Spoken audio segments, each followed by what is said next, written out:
Hello বন্ধুরা, আশা করি তোমরা সকলেই ভালো আছো। আর মন্দিরাস কর্নারে জানাই সবার স্বাগত। ঠিক আছে, তো আজকের যে ব্লগটা সেটা হচ্ছে আরাকু ভ্যালিকে কেন্দ্র করে আমি এই ব্লগটা ছাড়বো। ছোট্টভাবে আমি আরাকু ভ্যালিটা ব্লগ হিসেবে তোমাদের কাছে ছাড়বো। আর আরাকু ভ্যালি নিয়ে বলতে গেলে আমি প্রথমেই বলে দেবো, যারা আরাকু ভ্যালি দেখার ইচ্ছা রাখছো মনে, তারা তো ভাইজাগ আসবেই। ঠিক আছে, আর তাদেরকে আমি সাজেস্ট করব তারা যেন ট্রেনে আরাকু ভ্যালি না যায়, তারা একটা প্রাইভেট গাড়ি বুক করে নিয়ে আরাকু ভ্যালি যায়।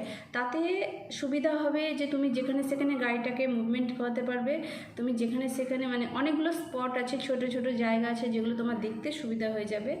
আর তুমি যদি অটোতে এগুলো করতে চাও তোমার প্রচুর খরচা বেশি হয়ে যাবে। ঠিক আছে, তুমি ট্রেন ভাড়াটা যেটা তুমি মেকআপ করবে আর সেটা তোমার একদম অটোর পেছনে তার 3 গুণা পয়সা চলে যাবে। আর এটা তো জানো যে আমরা যখন বাইরে কোথাও ঘুরতে যাই তখন হচ্ছে বুঝেই নাই যে আমরা ট্যুরিস্ট, সেই জন্য সেখানে তো একটা গলা কাটার ব্যাপার থাকেই। ধরো, এটা তো আর নতুন করে বলার কিছু নেই। তো আমি সাজেস্ট করব আরাকু ভ্যালি যারা দেখতে আসবে তারা যেন 60 অ্যাবাভ না হয়, কারণ কাটিকা ওয়াটারফলস যেটা আছে সেটা হচ্ছে মারাত্মক জায়গায়। প্রচুর এবড়ো খেবড়ো রাস্তা, প্রচুর ছোট ছোট মানে মাটির সিঁড়ি, আর একদম তোমার মানে খুবই বাজে, মানে চড়াই উতরাইটা প্রচুর আছে। আর বোরা কেভ যেটা আছে সেটাও খুব খতরনাক। 60 অ্যাবাভ যাদের এজ তাদের জন্য এটা সুটেবল নাই। এবার হচ্ছে ডিপেন্ড করবে তোমাদের ওপর, যদি মনের জোর আর শরীরের জোর থাকে তো সেটা কোনো ব্যাপার করবে না। ঠিক আছে, তো যেহেতু আমি সাফারার হয়েছি, কারণ তোমরা জানো যে আমার পাটা ঠিক নেই। আরাকু ভ্যালি ঘুরে আসার পর কিন্তু আমি প্রচুর অসুস্থ, একদম পা থেকে মাঝ অব্দি আমার চরম ব্যথা। ঠিক আছে, খুবই যন্ত্রণা আর কি, কারণ চড়াই হিল এরিয়া যেহেতু সেখানে তো একটু কষ্টকর ভ্রমণ থাকবেই, তাই না? তো চলো আজকে আর বেশি বকবক না করে আজকে দেখাবো আমি তোমাদেরকে কাটিকা ওয়াটারফলস। ঠিক আছে, তো দেখে নাও বন্ধুরা। আমি একদম রেডি, আর এখন ভোর 5টা বাজে। আমাদের সকাল 6টার মধ্যে বেরিয়ে যাওয়ার কথা। তো আগে থেকেই ধরো আমি রেডি হয়ে গেছি, বুঝতেই পারছো চারিদিকে একদম শুনশান।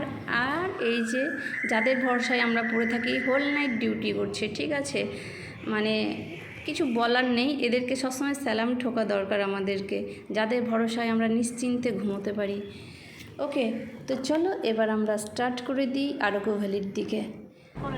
অন দ্য ওয়ে বুঝতেই পারছো, আর ঝকঝকে একদম তকতকে পরিষ্কার। এমনি ভাইজাগ খুব পরিষ্কার পরিচ্ছন্ন জায়গা আর কি, মন ভরে যায় সবসময় রাস্তাঘাটগুলো দেখলে। তো আমরা স্টার্ট করে দিয়েছি জার্নি, একদম 6টা 5-10 আমরা শুরু করে দিয়েছি।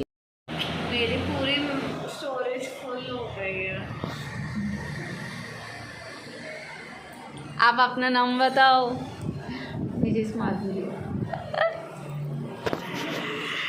ব্লগিং কর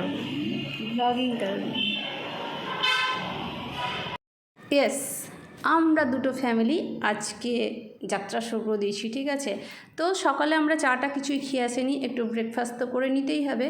তো আমরা বাইরে গেলে ন্যাচারালি দোসাটা বেশি খাই যাতে অ্যাসিডিটি না হয়, সেই জন্য তো নিয়ে নিয়েছি দোসা। খুব একটা টেস্টি নয়, মশলা দোসাগুলো এখানকার ভালো বানাতে পারে না। ওকে, তো যাই হোক খেতে হবে, পেটটা তো ভরাতে হবে, তারপর আমরা আবার শুরু করে দেবো। যেখানে আমরা খাবারটা খেলাম সেই চত্বরটা একটু তোমাদেরকে দেখিয়ে দিই। যদিও দোকানের খাবারটা একদম জঘন্য ছিল, আমি তো নষ্ট করেছি, ধরো ফেলা গেছে আর কি, অর্ধেকটাও খেতে পারিনি। তো এই হচ্ছে সেই দোকান, এখানে তো কখনোই ঢুকবে না খেতে। ঠিক আছে, আসলে পারে। চলো আবার যাত্রা শুরু, মানে এখানে পাহাড়ের কোল দিয়ে এঁকে বেঁকে যেভাবে যাব চলে এসেছি। এটা একটা হচ্ছে ভিউ পয়েন্ট, এখানে গাড়ি দাঁড়াবেই। ঠিক আছে, এগুলো কিন্তু ট্রেনে পাবে না, এগুলো সেই জন্য প্রাইভেট কারে ঘুরতে হবে। ভিউ পয়েন্টে দাঁড়িয়ে একটু তোমাদেরকে আমি দেখিয়ে দিই হিলটা। সবই সুন্দর, ভোরবেলায় সবই যেন ঝাঁ চকচকে, সবই যেন একদম পরিষ্কার পরিচ্ছন্ন, খুব সুন্দর, জাস্ট ওয়াও।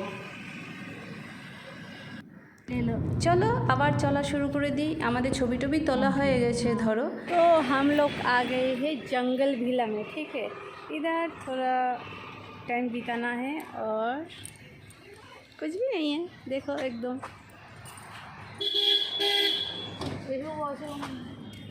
बहुत अच्छी नेचर है। জঙ্গল ভিলাতে আমরা একটু স্টে করেছিলাম ফ্রেশ হওয়ার জন্য আর কি। আর এখানে প্রচুর আর কি দেখতেই পাচ্ছ, মানে আমার পুরো পরিসর আর কি দৌড়ে বেড়াচ্ছে, প্রচুর আছে এখানে।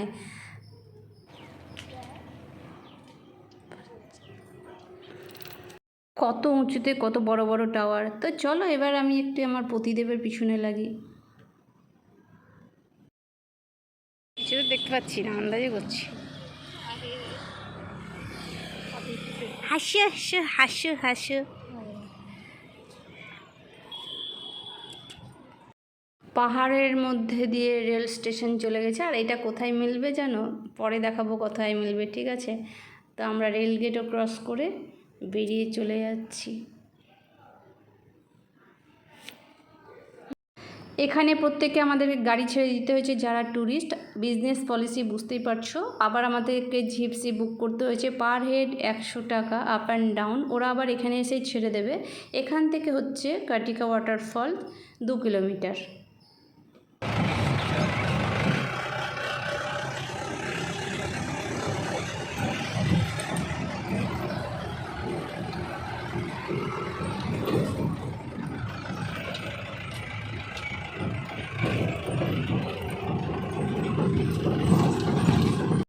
এত রাস্তা জঘন্য, মানে যা খেয়েছি সবই পেট থেকে বের করে দিতে হবে মনে হচ্ছে। বুঝতেই পারছো, দোসা মোসা যা খেয়েছি সবই পেট থেকে উগলে যাবে। পুরো মাটির, দেখতে পাচ্ছ? এটা এইভাবেই চলবে একদম ওয়াটারফলস অবধি। তো এই রাস্তাটা দেখে যতটা ভালো লাগছে, মানে রোদের মধ্যে এরকম একটা রাস্তায় এরকম একটা পরিস্থিতি, ওই পুরো খাড়া উঠে যাব এবার আমরা চলে এসেছি কাটিকা ওয়াটারফলসের কাছে। এইবার শুরু হচ্ছে আমাদের ওয়াটারফলের দিকে জার্নি।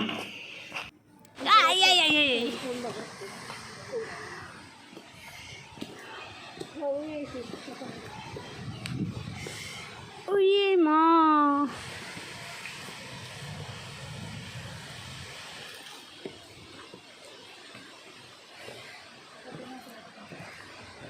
कोई प्रॉब्लम ना शिता।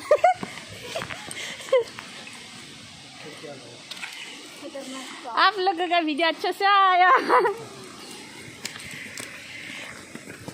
বহুতই উঁচু, বুঝতে পারছো আমি কোথায় দাঁড়িয়ে আছি? ওরা নিচে দাঁড়িয়ে আছে, তো ওদেরকে আমি একটু রাগিয়ে দিচ্ছি মাঝে সাঝে, ওটাই তো আমার কাজ। और मन नहीं कर रही है जाने के लिए, ठीक है? अब तक हम गए फंस गए। এবার মোটামুটি চলে এসেছি। আমরা খুব উঁচুতে যাব না, ওইটা হচ্ছে সব থেকে টপটা, ঠিক আছে? অতটা আমার ওঠার ক্ষমতা নেই পা নিয়ে। তো চলো আমরা চলে এসেছি একদম কাছাকাছি। এরা আমাদেরকে গাইড করেছিল, ঠিক আছে, রাস্তায় কোন দিক দিয়ে আসবো। তো ওদের সাহারা নিয়ে আমরা চলে এসেছি। জলটা যেহেতু এখন বর্ষাকাল নয়, বর্ষাকালে প্রচুর ধরো স্পিডটা থাকে, এখন মোটামুটি অনেক কষ্ট করে জায়গায় পৌঁছেছি। Enjoy the life. আর আমি তো এগুলো করবোই, তোমরা সবাই জানো যে আমি একটু নাচা গানা না হলে ঠিক থাকতে পারবো না, ঠিক আছে? তো আমি আমার মতন চলতেই থাকি সব জায়গায়।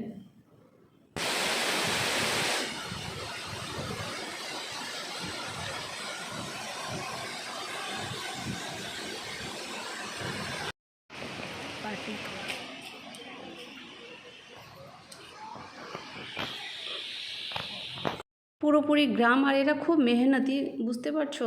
একটা লেডি আর তার বাচ্চাকে নিয়ে চলে আসছে, মানে কিছু যদি বিক্রি হয়, আমরা যদি কিছু কিনি সেই উদ্দেশ্যে আর কি। 3 1 2 3 हो गया 1 2 3 check 1 2 3 set done।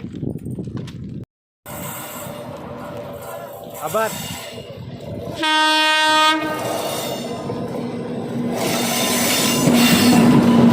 তো বন্ধুরা, এবারে আমরা এই এরিয়া ছেড়ে বেরিয়ে চলে যাব। নেক্সট ভ্লগের জন্য অবশ্যই ওয়েট করবে। আর কেমন লাগলো এই ভ্লগটা অবশ্যই তোমরা দেখবে, ঠিক আছে? তো নেক্সট ভ্লগের জন্য টাটা বাই বাই। আর আমার পিছে দেখো, একদম সরে না, ওরা আমার কাছ থেকে সরে না, ঠিক আছে? আমি যেখানে যেখানে যাই হিল এরিয়া, ওরা আমার পিছনেই থাকে। তো আজকের মতো আর এই ভ্লগটার মতন টাটা বাই বাই। সবাই ভালো থাকবে, সুস্থ থাকবে, ঠিক আছে? বাই।